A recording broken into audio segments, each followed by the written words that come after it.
The Perks of Being a Wallflower by Stephen Chbosky. Epilogue and Afterword. August 23rd, 1992. Dear friend, I've been in the hospital for the past 2 months. They just released me yesterday. The doctor told me that my mother and father found me sitting on the couch in the family room. I was completely naked, just watching the television, which wasn't on. I wouldn't speak or snap out of it, they said. My father even slapped me to wake me up, and like I told you, he never hits. But it didn't work. So they brought me to the hospital where I stayed when I was 7 after my Aunt Helen died. They told me I didn't speak or acknowledge anyone for a week, not even Patrick, whom I guess visited me during that time. It's scary to think about. All I remember is putting the letter in the mailbox. The next thing I knew, I was sitting in the doctor's office, and I remembered my Aunt Helen, and I started to cry. And the doctor, who turned out to be a very nice woman, started asking me questions, which I answered. I don't really want to talk about the questions and the answers, but I kind of figured out that everything I dreamt about my Aunt Helen was true. And after a while, I realized that it happened every Saturday when we would watch television. The first few weeks in the hospital were very hard. The hardest part was sitting in the doctor's office when the doctor told my mom and dad what had happened. I've never seen my mother cry so much, or my father look so angry, because they didn't know it was happening when it was. But the doctor has helped me work out a lot of things since then about my Aunt Helen and about my family and friends and me.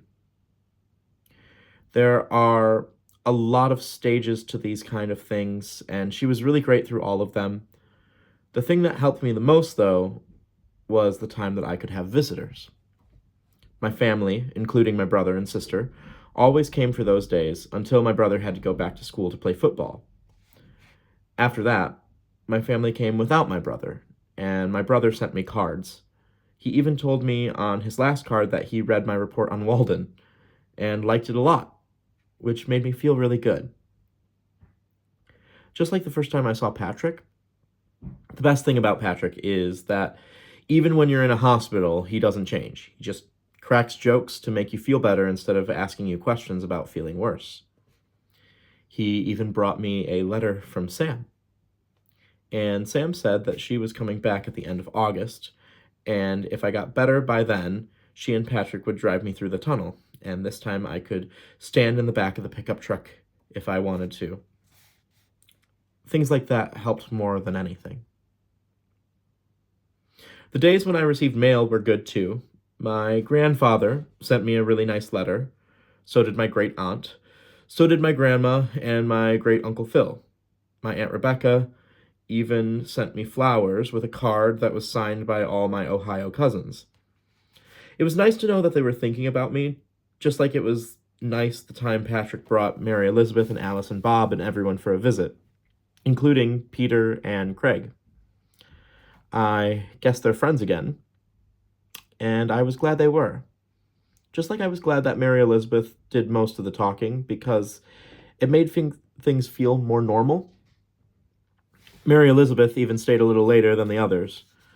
I was so happy to have a chance to talk with her alone before she left for Berkeley, just like I was happy for Bill and his girlfriend when they came to see me 2 weeks ago. They're getting married this November, and they want me to go to their wedding. It's nice to have things to look forward to. The time it started to feel like everything was going to be all right was the time that my sister and brother stayed after my parents had left. This was sometime in July. They asked me a lot of questions about Aunt Helen because I guess nothing had ever happened to them. And my brother looked really sad, and my sister looked really mad. It was at that time that things started to get clearer because there was nobody to hate anymore after that. What I mean is that I looked at my brother and sister and I thought that maybe someday they would be an aunt and uncle, just like I would be an uncle, just like my mother and Aunt Helen were sisters. And we could all sit around and wonder and feel bad about each other and blame a lot of people for what they did or didn't do or what they didn't know. I don't know. I guess there could always be someone to blame. Maybe if my grandfather didn't hit her, my mom wouldn't be so quiet. And maybe she wouldn't have married my dad because he doesn't hit. And maybe I would have never been born. But I'm very glad to have been born.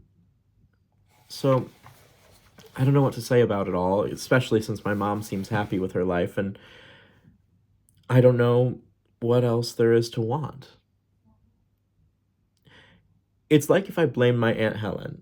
I would have to blame her dad for hitting her, and the friend of the family that fooled around with her when she was little, and the person that fooled around with him, and God for not stopping all of this, and things that are much worse. And I did do that for a while, but then I just couldn't anymore because it wasn't going anywhere, because it wasn't the point. I'm not the way I am because of what I dreamt and remembered about my Aunt Helen. That's what I figured out when things got quiet. And I think that's very important to know. It made things feel clear and together. Don't get me wrong, I know what happened was important, and I needed to remember it. But it's like when my doctor told me the story of those two brothers whose dad was a bad alcoholic. One brother grew up to be a successful carpenter who never drank, and the other brother ended up being a drinker as bad as his dad was. When they asked the first brother why he didn't drink, he said that after he saw what it did to his father, he could never bring himself to even try it. When they asked the older brother, he said that he guessed he learned how to drink on his father's knee. So I guess we are who we are for a lot of reasons, and maybe we'll never know most of them. And even if we don't have the power to choose where we come from, we can still choose where we go from there. We can still do things, and we can try to feel okay about them. I think that if I ever have kids and they're upset, I won't tell them that people are starving in China or anything like that because it wouldn't change the fact that they were upset. And even if somebody else has it much worse, that doesn't really change the fact that you have what you have, good and bad. Just like what my sister said when I had been in the hospital for a while, she said that she was really worried about going to college, and considering what I was going through, she felt really dumb about it. But I don't know why she would feel dumb. I'd be worried too. And really, I don't think I have it any better or worse than she does. I don't know, it's just different.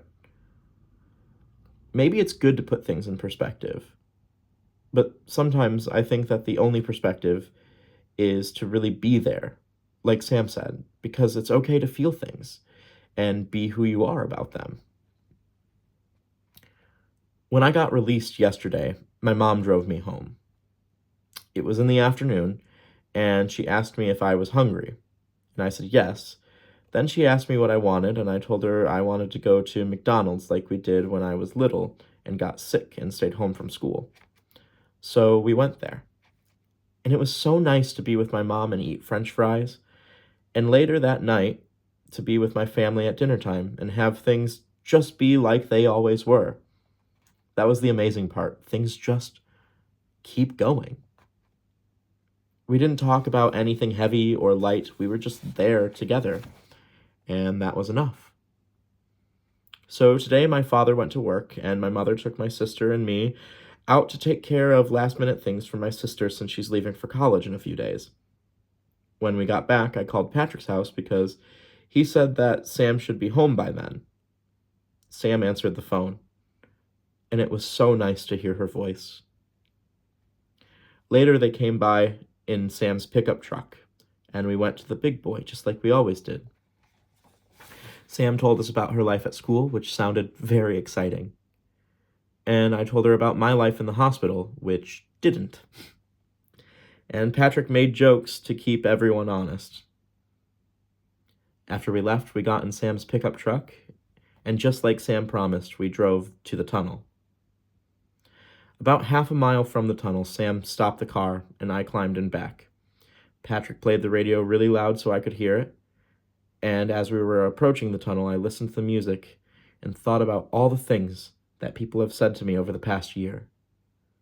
I thought about Bill telling me that I was special, and my sister saying she loved me, and my mom, too, and even my dad and brother when I was in the hospital.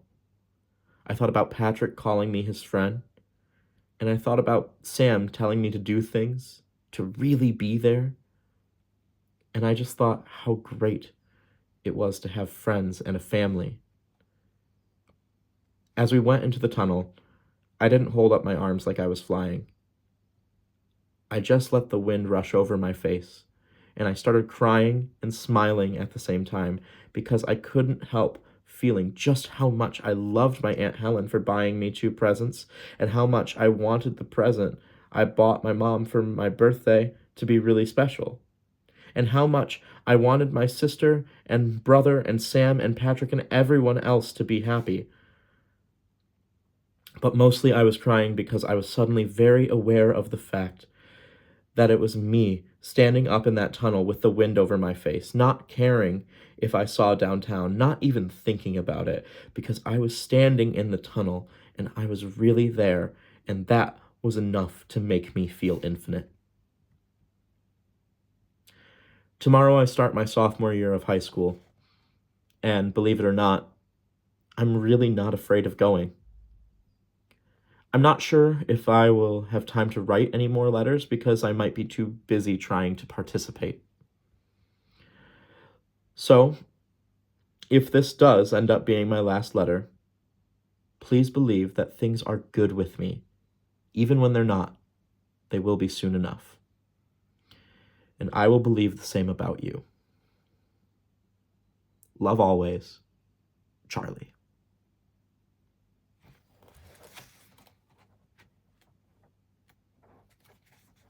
Afterword. September 18th, 2012. Dear friend, I haven't sent a letter to you for 20 years. I don't even know if this is still the right place to send it. But I'm going to send it anyway, and hope that you find it. It would mean the world to me if you found it, because I want to say thank you. Years ago, there was a very sad kid who needed a whole lot of help, and writing to you was the beginning of that help. Whatever I've learned as an adult, I've never forgotten what it was like to be that kid, what it was like to feel like no one could understand these feelings because I couldn't understand them myself. I've never forgotten feeling sad or crazy or depressed or outside of my own self and my own body. And on the great days, I've never forgotten what it was like to go on those drives with those songs and with those beautiful people whom I still call friends. That kid wrote some letters and sent them out into a world to a stranger he had heard about. And then something amazing happened. You wrote back. I know I didn't enclose my real name or address, but somehow my letters were shared. People passed them around the way Patrick's poem was. Xeroxed and traded, whispered like a secret password. However it happened, it happened. You read my letters. And then, some of you wrote back. You sent letters to random addresses. Some of them were forwarded along to me. Maybe some of them weren't. I don't know if I got all of them. But I got enough of your letters to realize something extraordinary. And if you could see the boxes and boxes of letters that I have received for the last 20 years, you would know what I know. Once and for all, forever and always, you are not alone. Understand, friend, there are millions of us, millions of people who struggle with and overcome all sorts of problems. You would be shocked to know how many people understand exactly what you are going through. That doesn't mean that what you're going through is somehow less meaningful, special, unique. On the contrary, it means that what you're going through is more. It is important. It deserves to be seen, spoken of, and understood. It is 20 years now. 20 years of receiving your letters. And I can't tell how many times they've saved me that day, or made me cry, or laugh, or believe, or hope that there is a light at the end of the tunnel. I can't tell you what it's like to read a letter from a young woman who was going to kill herself, read my letters, and decided not to. And she's now in her 30s. She's happily married. She has children. The dark time is over for her, just like it will pass for you. So if these words make sense, if you've known these stories yourself, if you've experienced or witnessed abuse, physical, sexual, emotional, if you've struggled with mental illness of any kind or love someone who does, if you are surrounded by those who call what you are different instead of beautiful, if your mind or body has cried out for peace and acknowledgement and understanding, just know you are part of an infinite family. The people who have been through terrible things and survived them, if you're reading these words, you won today. You're here. You're alive. You have options. You can wait out a bad situation. Move on. Fight back. Get out. Break up. Call. Ask her or him out. Write that book. Write that song. Listen to the music.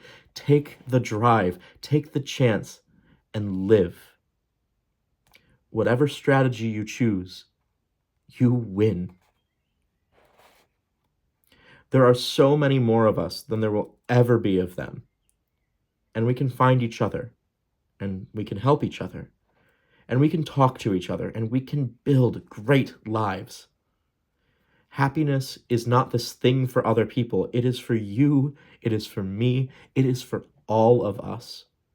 We all get an ending. Whether or not it's happy is up to us. That is my long way of saying thank you, dear friend. 20 years ago, a man wrote some letters. You wrote him back. And a grown man was inspired to write again. So, just in case this ends up being my last letter, I want to answer one question. The question I've been asked the most since your letters found their way to me. Whatever happened to Charlie? And I can tell you what happened to Charlie in 3 words.